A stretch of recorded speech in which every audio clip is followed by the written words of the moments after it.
Yo, yo, yo, yo, yo, what is going on, COD Familia? It is your boy B, and today we got a good one for you. We have about a 5 or 6 minute clip here out of Gunz' stream from a couple days ago where he leaked slash shared screenshots from EIS family chat involving Fluffy, Dark, a few others, and they were talking about this along with some other heavy impacts on the game with some interesting words shared that we're going to go through. I'm going to react. I'm pretty excited about this one.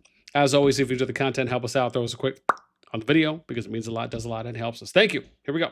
We just pulled the whole lid off today, bruh.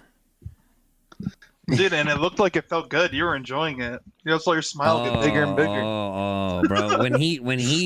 when he was saying about my bullshit, I was like, okay, it's on, brother.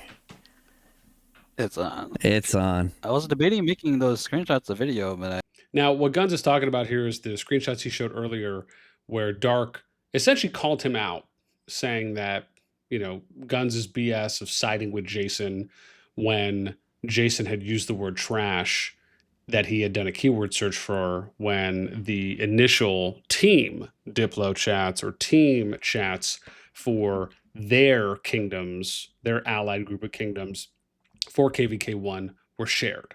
And right, that involved YSS, NTS, and them, IMFS.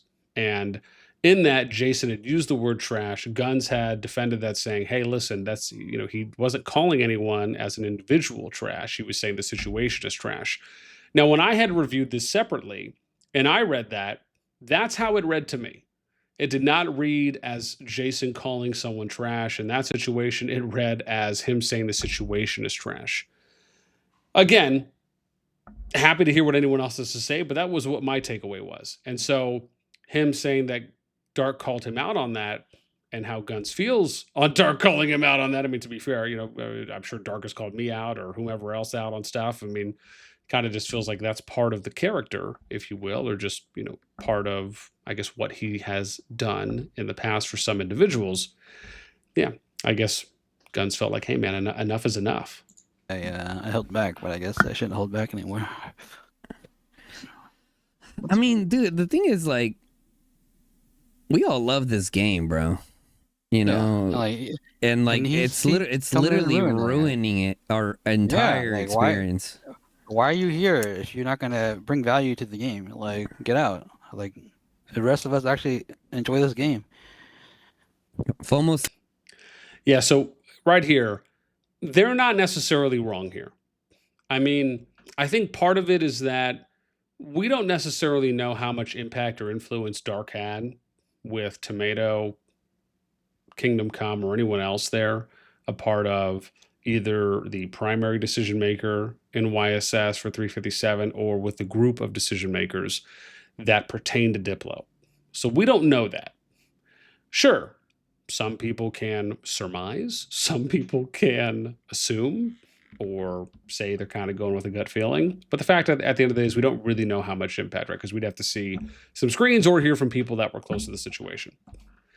However, I think if you talk about the way that Diplo played out with the people that were visible and said something, like in Tomato's case, in the team Diplo chats with how the negotiations were going for the whole merit reduction thing, right? And the quick summary there, of course, is because TFS and NTS would be the ones, or IMFS, excuse me, and NTS would be the ones that would be fighting the most up until final zone against their opponents. By the time YSS got there, it would be final zone, unless they got pushed into their zone 3s, which means they lost their zone 2s. Then maybe YSS could get some zone 3 action. However, most likely it would have ended up being in the final zone. And because they would essentially be fully healed, they'd be stocked up on resources, materials, and gaining throughout the season, they would be able to come in fully healed, essentially up against 4 opponents versus TFS and IMFS and NTS going up against 1 to 2 opponents at the most within zone 2 and zone 3. And just the opportunity to gain more merits. That was the whole reason for the whole, hey, let's add a merit reduction amount to whatever your total merits are to try and make whatever the end of season rewards rules were going to be for that team and goals put in more fair for the other two kingdoms outside of 357 and YSS. So that was essentially the main reason there. And I think when you look at what's happening now, to me, this is just because this KVK1 has been so public. This has been the most public and has had the most amount of light and eyes on this KVK1 that I've probably have ever seen in the history of the game. And I've covered pretty much every KVK season since beta.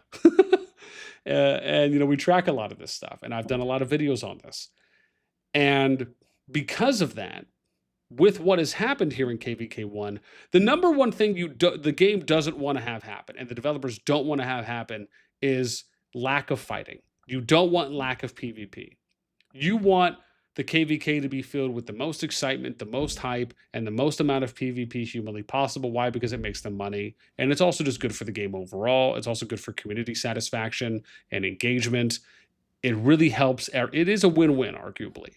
And so that's the number one thing they don't want to have happen, especially in a KVK1, because you're hoping that KVK1 is going to be the guiding light and exhibit A and shining example, right? To kind of lead and have a little bit of a trickle effect down to the other KVKs. So when you see something like this happen, it definitely isn't a positive, let's just say.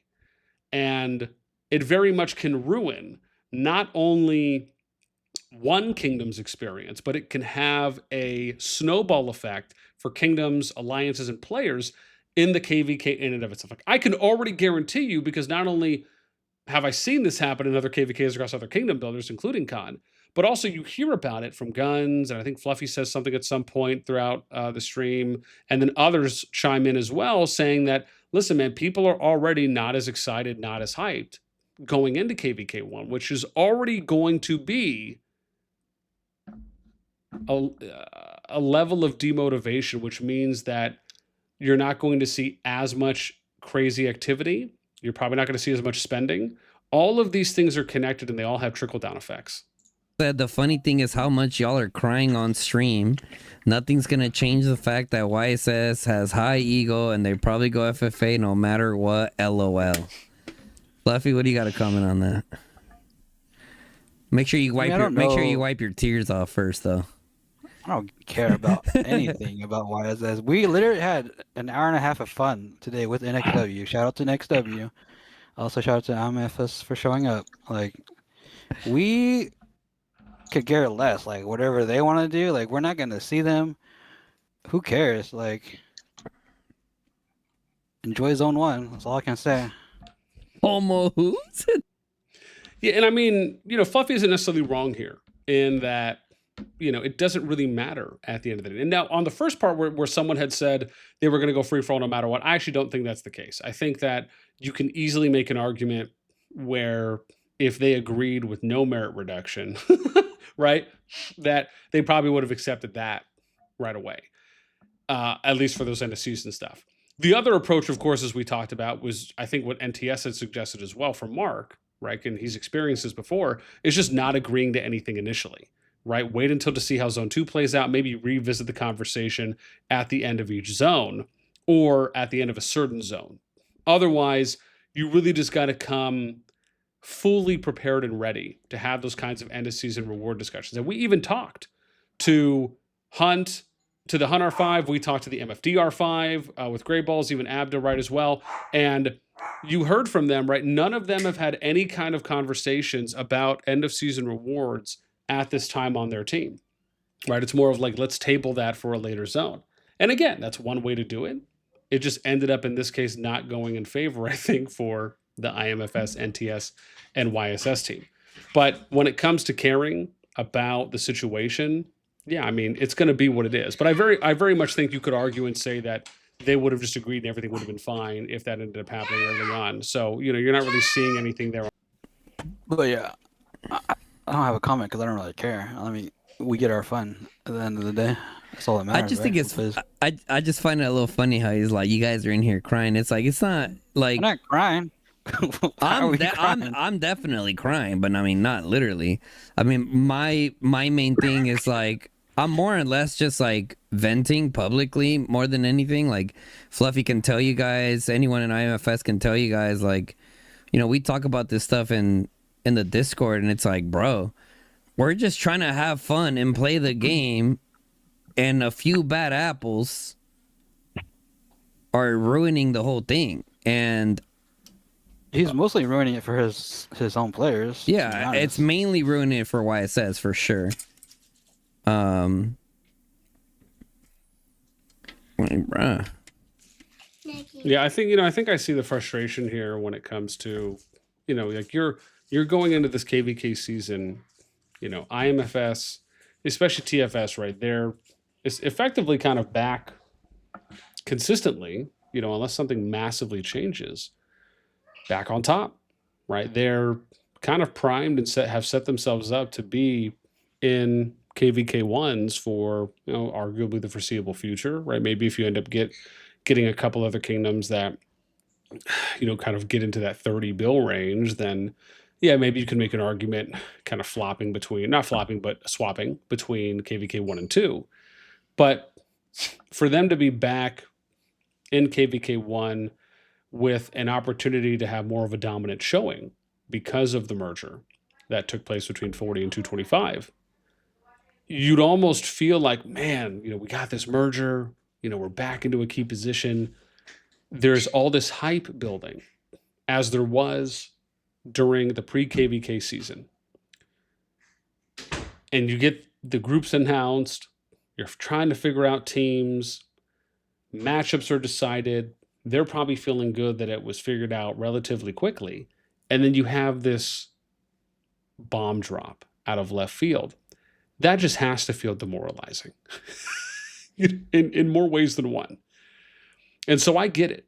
I mean, the reactions, this makes perfect sense to me. And I think, like we talked about before, it is such a detriment to how great the game is when you talk about the potential for its greatness in KVKs.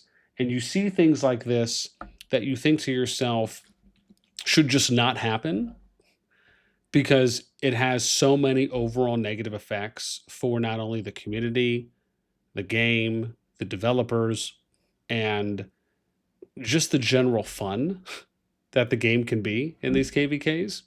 Yeah, it does suck all around. Because either way, we're still having fun. Like, I don't know. Chat says blame machine 100%.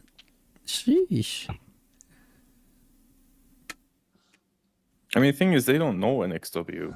So I'm pretty sure if things stayed the way they were and we went to Final Zone, by the time we're done fighting NXW in Zone 2, we'd be pretty welcome to YSS being like, you guys sit back. We're gonna do the heavy lifting in this zone. Like, take We're it easy. not gonna be finished in that zone. It's going all the way to the very last date.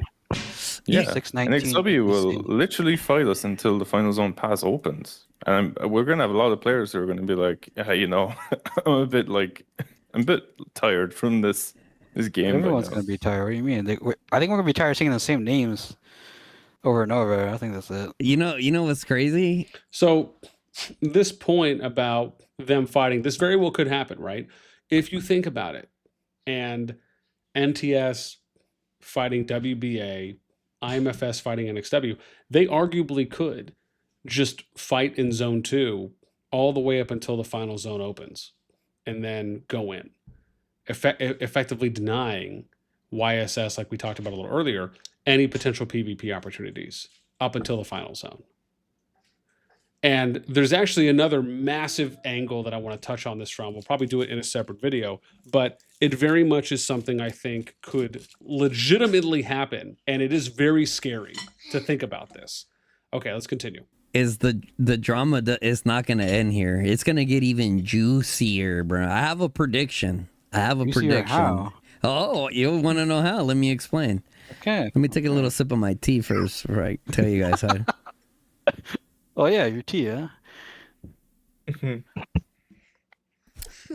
Okay, so one of the things I thought about earlier was like, okay, let's just say YSS decides not to push us. Because why push us and why try to block us at a Dragon Zone? That would just make things even worse for them, right? Like, it wouldn't make sense for them to push in there. well, potentially if NXW beats us, then we'll get pinched and then they block us off, right?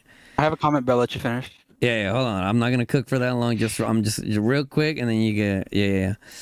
What? And then we're gonna get into Dragon Zone, and then it's gonna be this weird bullshit of we're not allies, but we're also not gonna hit them either. So I'm telling you, it's happening. It's happening, bro. So to Gunz's point, and this is a little bit of what I want to try and expand on in a solo video, but this is something I had thought about as well, which is the challenge here is that when you think about the potential outcome once the final zone happens, you also have to consider that it depends how long the fights last. And more importantly, how are NTS, IMFS, and YSS going to fight amongst each other? And will it be with each other? Will it be independent of one another, where neither of them will go to anyone's aid, and it's basically you just kind of taking a solo lane to fight who's ever in front of you? And then on the other side, it's four kingdoms all unified, working together, whereas, at most, at least at the moment, it seems like it's just going to be IMFS and NTS working together, and then YSS kind of doing their own thing. And so when you think about it from that perspective, it means that YSS, either they're truly just going to YOLO it and they absolutely do not care. But if they take that path, it very well could limit the amount of PvP they get in the final zone, how much or how long they last as well, and how far they're able to push. And almost you could make the argument disincentivizes them and their players to overly commit because of the fact that because they're going solo, it limits them in certain ways, in certain areas. Whereas comparatively, if they opt to work with IMFS and NTS, their chances are now greater for being able to get more PvP. And obviously the worst case scenario that could happen to YSS is they basically get choke point locked and they're not able to push in any further, or they get pushed back to maybe, kind of a secondary or tertiary choke point, kind of going towards their pass. And then they're basically just fighting that battle all day, every day, and not really getting any opportunities to really kind of break out in the open field. And so, yeah, again, I kind of get where Gunz is coming from here, because it still could end very badly for YSS. Again, I hope everyone gets their fill, and I hope these things can get worked out. But in the worst case scenario, if that does come to pass, yeah, that would suck.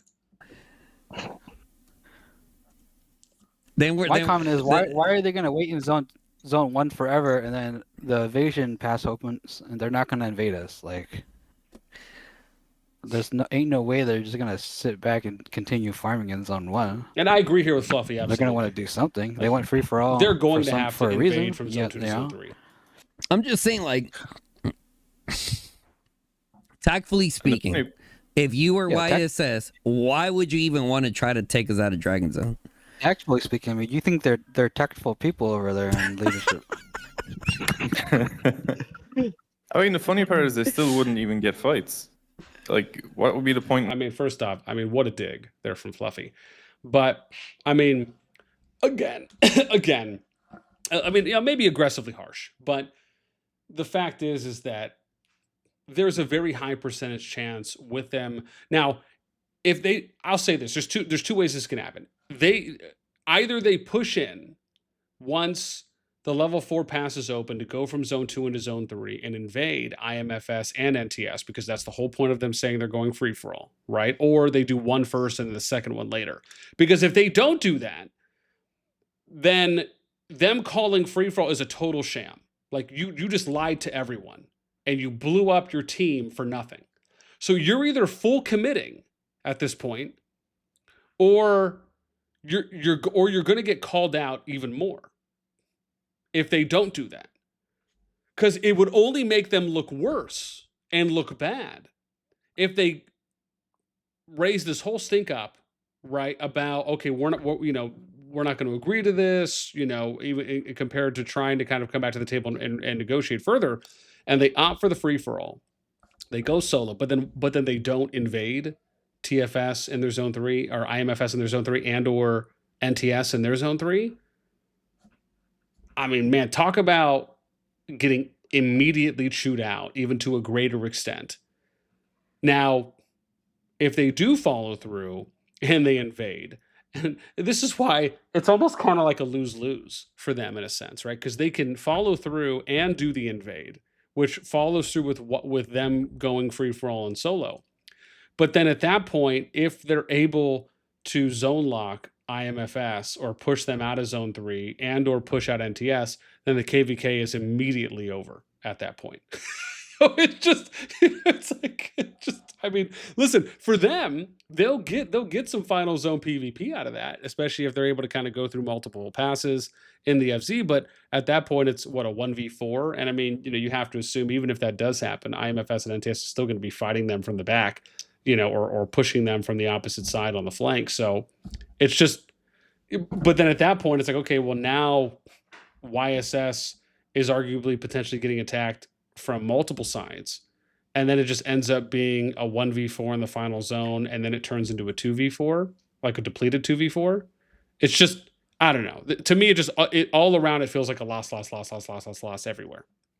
It's defending that area. Like, we already did a 2v3 Dragon Zone only 2 KVKs ago, and it sucked for everybody.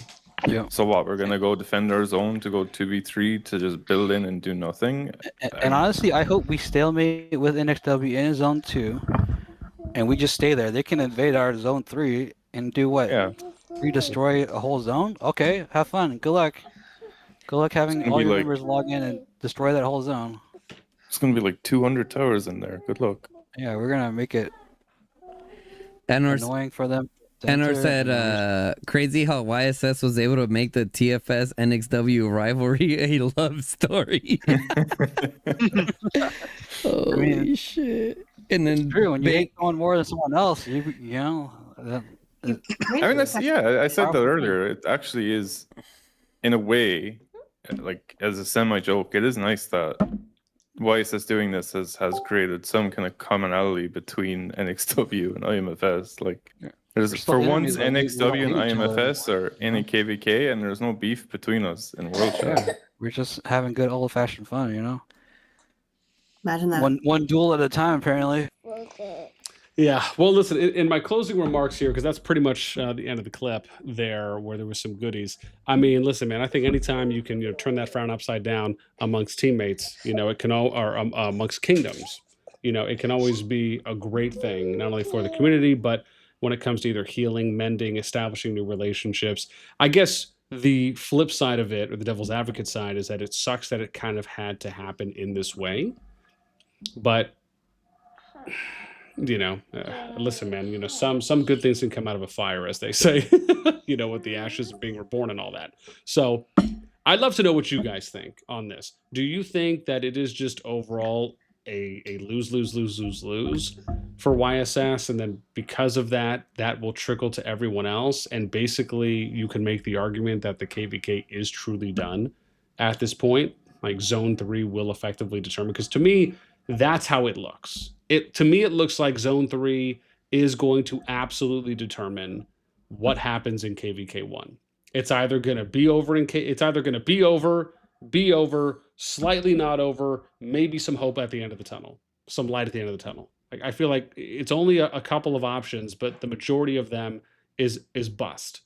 And that, to me, is the thing that sucks. And I feel bad for the players that are in KVK1. But you guys let me know, right? Maybe there's another angle of hope here that I'm just not seeing. At least that has a high percentage chance of happening. So you guys let me know what you think in those comments below. That's it for me. As always, until next time, we'll catch you later.